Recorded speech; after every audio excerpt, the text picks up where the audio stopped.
Nakauwi na ang mga reyna. Nasa bansa na ulit sina Miss Universe 2025 third runner-up Atisa Manalo, gayon din na si Miss Grand International 2025 Emma Mary Tiglao.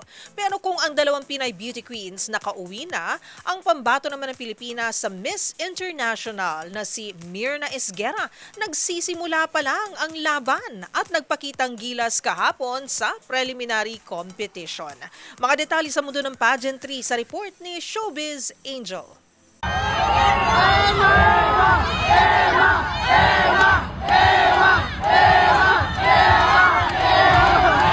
Di napigilan maging emosyonal ni Miss Grand International 2025 Emma Mary Tiglao sa kanyang Grand Homecoming Parade.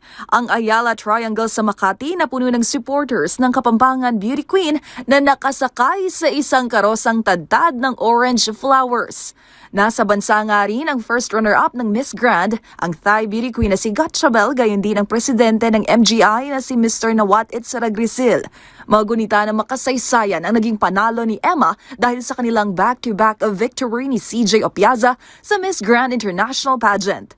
Ngayong araw sa kanyang hometown naman sa Mabalacat, Pampanga, magtutungo si Emma Tiglao. Samantala, Isa o aking reyna, pambansang manika, Pilipinas sa'yo. nakauwi na rin sa bansa si Atisa Manalo matapos ang kanyang laban sa 74th Miss Universe sa Bangkok, Thailand. Kahit madaling araw na, full force pa rin ang mga taghanga sa pag-uwi ng beauty queen na tubong Quezon Province.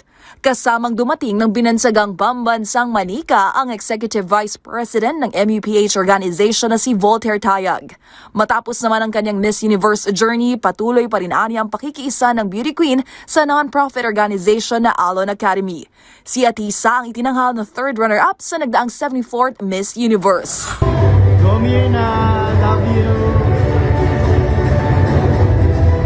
At kasunod naman ang pag-uwi ng dalawang reyna, nagsimula naman ang laban ng pambato ng Pilipinas na si Myrna Esguera sa Miss International 2025. Nagpakitang gilas sa preliminary competition ng beauty queen na tubong Abra. Simplicity at its finest ang atake ni Binibining Myrna sa suot na white one-piece.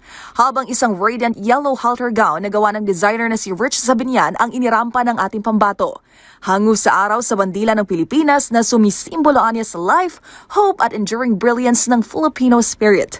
Maaaring suportahan ng pambato ng Pilipinas sa pamamagitan ng pagboto sa Miss International app. Nakatakdang ganapin ang Coronation Night sa November 27 sa Tokyo, Japan, kung saan susubukan naman ni Myrna na masungkit ang sanay ikapitong Miss International crown ng bansa.